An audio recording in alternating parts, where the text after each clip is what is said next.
A literatura feminina está super em alta em Teresina e realmente elas estão lançando muita coisa boa. É o que a gente acompanha nesse bate-papo especial com 4 autoras que acabaram de lançar livros ou que vão lançar livro logo logo. A gente conversou com a Leila Sampaio, a Mariana Mendes, em seguida vocês vão acompanhar a Kelma Galas e Sérgia A, que são escritoras tops, viu? Que lançaram livros ou estão próximas a lançar aí. Então, a partir de agora tem literatura no Insight TV, literatura feminina, mas com um olhar muito mais abrangente. Na verdade, o que seria a literatura feminina, não é? Já que tratamos de assuntos tão complexos e a literatura também hoje, além de registro, memórias, de contos, enfim, ela tem uma abrangência muito mais complexa, muito mais integrativa, social, de inclusão. É o que está na moda, não é? A gente vai ter hoje, a partir desse momento, algumas escritoras no Insight TV falando sobre seus livros. Iniciamos com a Mariana, que é poeta, já conheço, poetisa, poeta, não é? Hoje tem essa questão, né, se usa poetisa, como era antes, ou poeta. E a Leila, também escritora, lançando o seu primeiro livro, Lavando a Alma, que é uma espécie de crônica, de memórias. E eu queria falar com você inicialmente, Leila, depois de lançar, o livro ganha vida, não é? Como é que é acompanhar esses passos dele? Acompanhar desde o dia do lançamento, que já ocorreu dia 24, é muito bom. Você agora já começa a ver a repercussão. Então, Lavando a Alma é uma história de uma mulher comum, é uma história de uma lavadeira, minha lavadeira especialista, e eu fiquei muito feliz. Agora, não é o primeiro livro, é o terceiro. Olha, já está mais adiante do que eu imaginava. Você não mandou o convite dos outros, viu? Brincando contigo. Mas como é continuar escrevendo? É uma paixão, né? A literatura, na verdade, eu não sei se ela nos escolhe ou que a gente que escolhe, enfim. É algo muito da alma, né? Intrínseco mesmo. Eu acho que ela escolhe a gente. De repente, a gente começa a escrever. Eu comecei a escrever depois dos 50 anos. A gente trabalhei muito, agora eu vivo para escrever. E são livros que tratam sempre de personagens, de memórias, uma espécie de autoficção, é isso? Eu faço poesias, mas o primeiro livro eu fiz para o meu neto. Aí eu acho que foi ele que me inspirou. A felicidade de ser avó fez com que eu escrevesse um livro para Arthur Rei.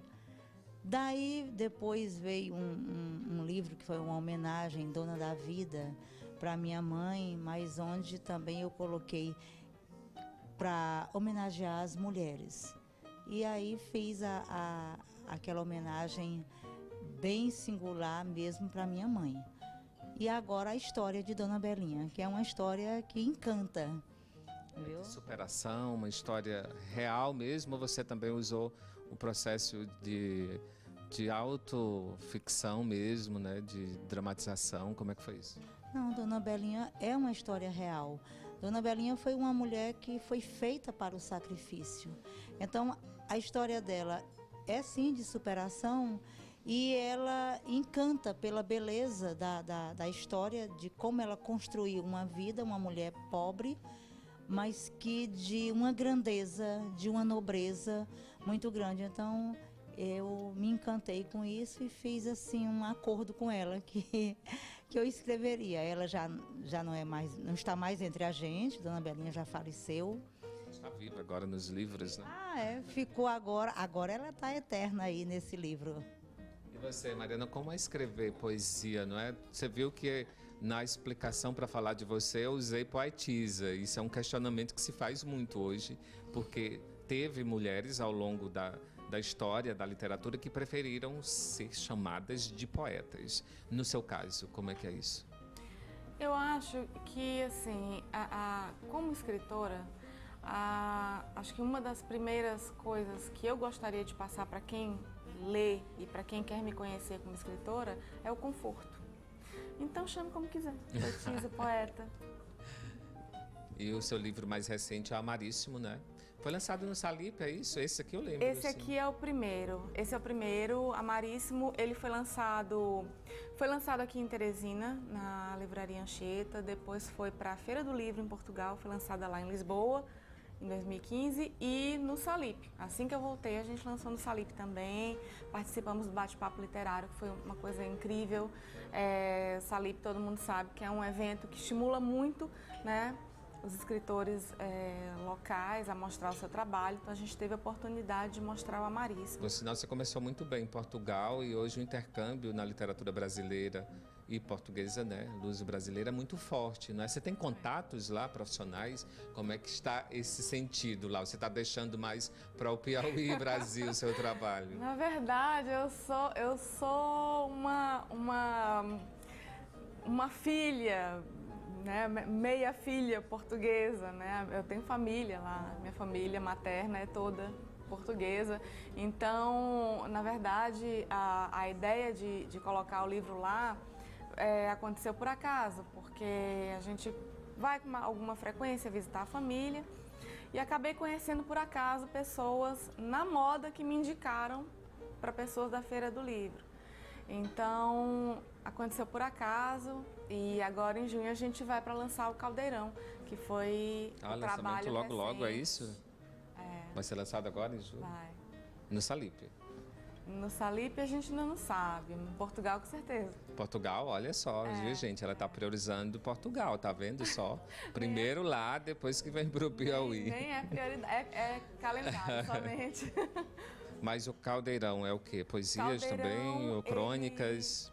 São contos e esquetes, né? Que foram... Por sinal, você escreve vários estilos, né? É algo marcante no seu trabalho isso. Eu gosto de explorar vários estilos, até porque, assim, como eu estou começando, são só dois trabalhos feitos. Os meus próximos já serão romances. Então, eu leio muito e gosto muito de me perder por vários estilos. Eu não sou... Há quem diga que contos é mais difícil que romances, né?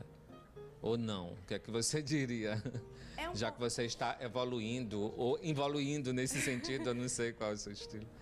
Eu acho que cada uma guarda a sua dificuldade. O conto é uma história um pouco mais curta, então ela precisa ter ganchos um pouco mais fortes, ela precisa ter um equilíbrio diferenciado de um romance. Um romance você pode se estender mais, você pode trabalhar florear mais, não é? Florear mais. Pode fazer as pessoas... Você tem mais espaço de fazer as pessoas se apaixonarem pelo personagem.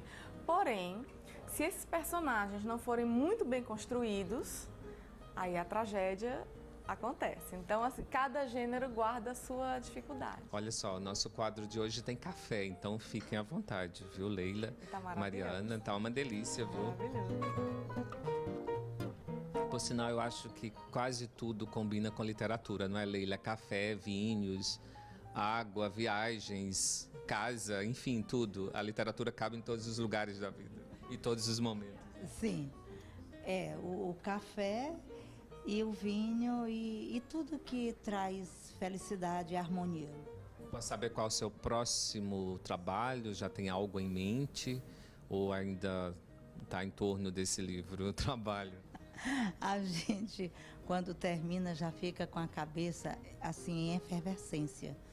Então a gente tem 2 trabalhos já, que é o de poesias, mas ele está ainda sendo todo trabalhado.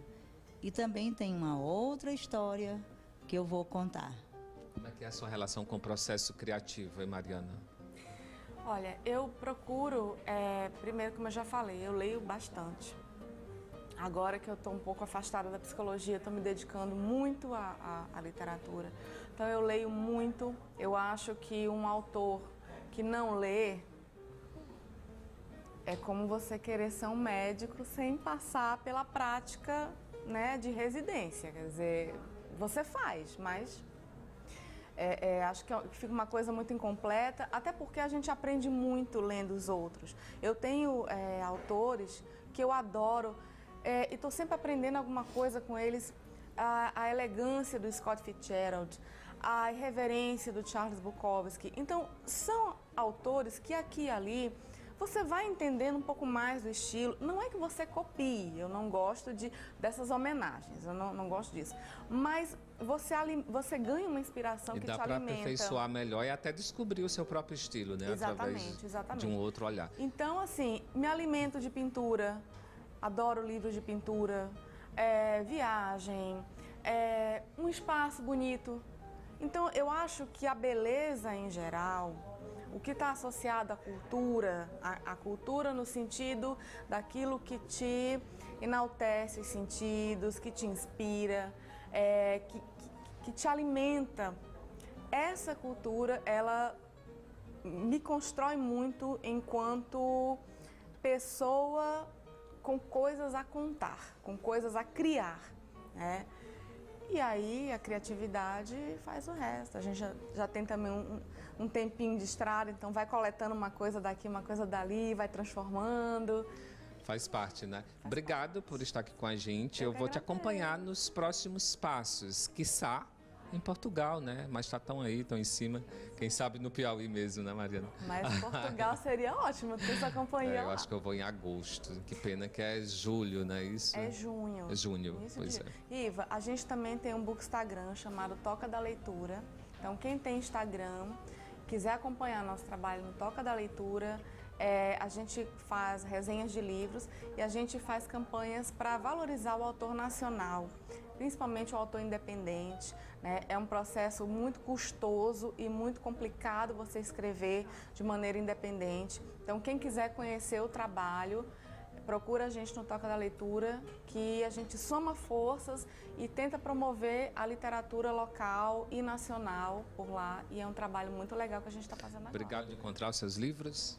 Eu estou com o meu livro na banca aqui da Homero, que é um lugar assim bem acessível, bem popular, todo mundo gosta de procurar essa banca da Homero aqui, bem pertinho daquele supermercado.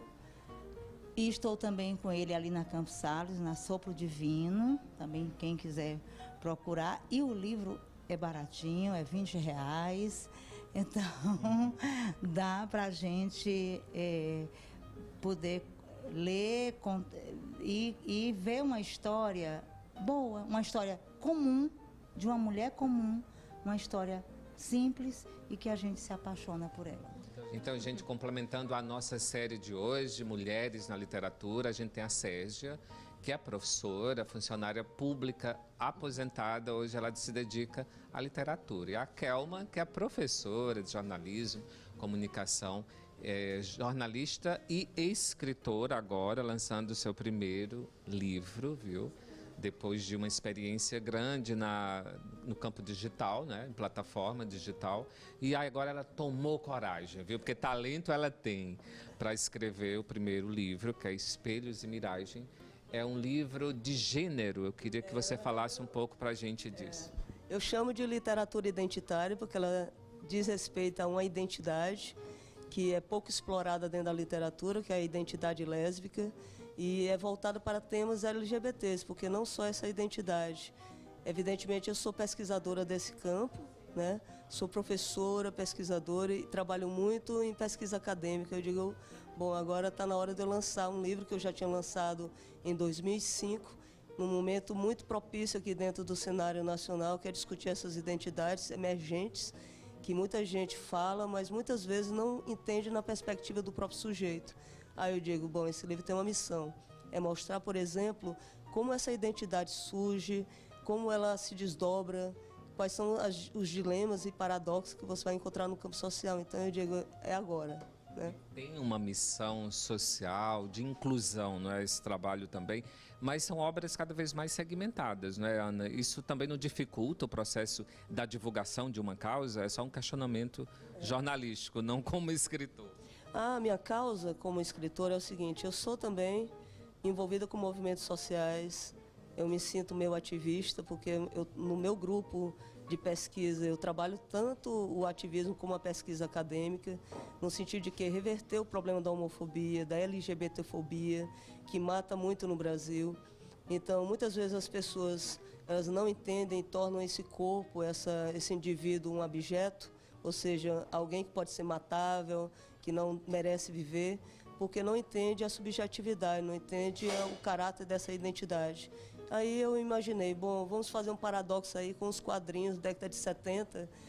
A Marvel lança, por exemplo, uma série de heróis que são disformes, ou que são abjetos, como os X-Men, por exemplo, como Coisa. Aí eu digo, bom, o que está faltando para a gente é transformar isso que parece incompreensível em algo que realmente suscite a empatia.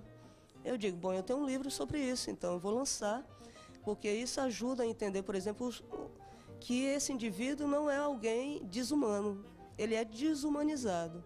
Então eu trago essa perspectiva, por isso que ele tem uma missão. Ok, então, e você, Sérgio, eu queria que você falasse um pouco sobre esse livro de contos que será lançado agora. É um livro que, assim, há muito tempo eu vinha pensando e escrevendo algumas coisas e guardando, por falta de coragem mesmo, até de mostrar para alguém. Mas aí, assim, ele veio amadurecendo e aí, conversando uma vez com outras pessoas, o professor Wellington Soares, que alguém leu um conto meu, gostou e aí começou a... Por que você não publica o livro? Tá. Aí nós tentamos e agora está saindo. E você é professora de literatura, isso? Na verdade, assim, eu trabalhei... Tem mestrado em literatura. Eu trabalhei por muito tempo na Caixa Econômica, né? Foi a carreira que eu segui, foi de bancária. Mas, assim, eu sempre gostei de escrever. Mas só que eu não achava que a minha escrita era digna desse nome, de ser de literatura. E aí, então, assim, eu comecei a estudar. Aí eu fui para a faculdade, fazer graduação em letras, aí fiz o mestrado em literatura. E aí, com isso, né, com as leituras que eu já tinha, foi que me deu coragem. Aí eu comecei a publicar num blog criado por mim mesma, né, chamado Palavras Delirantes. Aí faço poemas, publico poemas, textos curtos, que chamam de prosa poética. Escrevo contos e agora estou lançando este livro sozinha. Alguma coisa já tinha saído em antologias, né? Ele já existe, né? Seu, é físico, é palpável. Qual a emoção disso, né? Eu sei que o lançamento é o grande dia, mas já vê-lo assim concreto é algo interessante. Assim, é uma felicidade assim extrema, porque ele tem a editoração dele foi bem pensada, nós discutimos, eu queria essa forma. É uma obra de arte, na verdade. Que parecesse, né, um caderno artesanal. antigo, é bem artesanal. E aí o editor entendeu a proposta e fez direitinho, e eu estou muito feliz. Eu espero que as pessoas leiam os contos e gostem do que está escrito. Proposta ecológica, parece-me que o material é reciclado. O papel é reciclado também,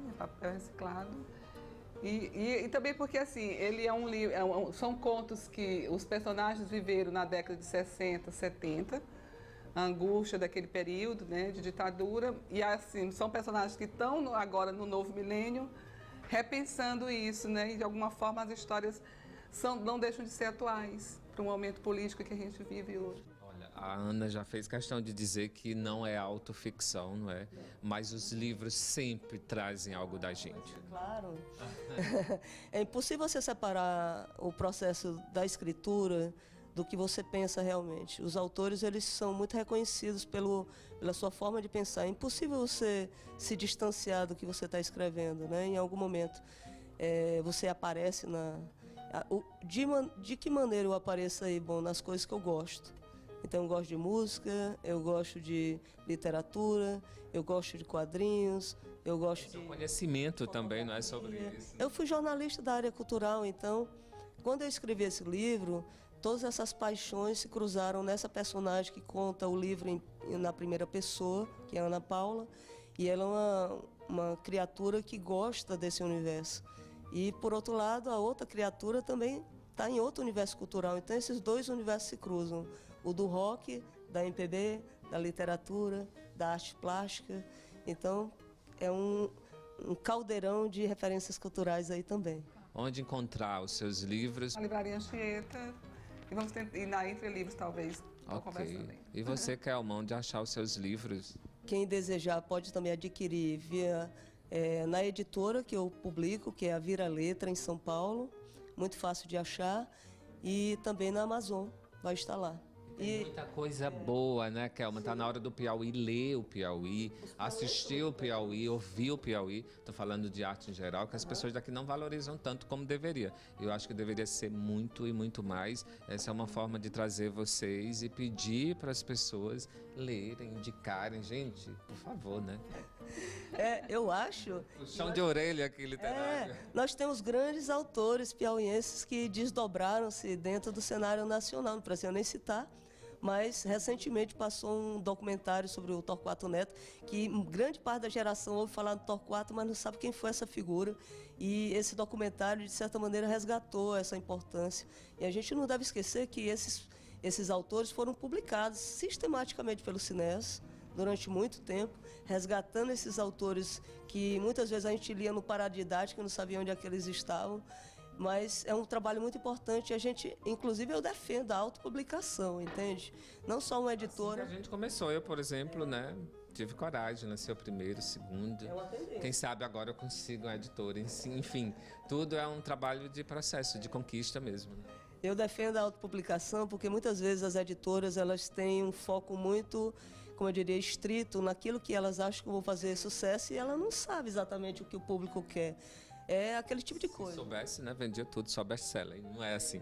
E nós estamos num grande momento agora da literatura identitária, porque esses nomes que estão surgindo, esses filmes, esses livros, que despertam a atenção sobre essas questões identitárias, são muito importantes, porque elas ajudam as pessoas que hoje veem essas figuras, essas identidades emergentes, como, por exemplo, os trans, né, que sempre despertam uma rejeição inicial. É importante que haja produtos culturais de maior abrangência falando sobre essas identidades para tirar o preconceito, a discriminação que essas pessoas sofrem e não merecem sofrer.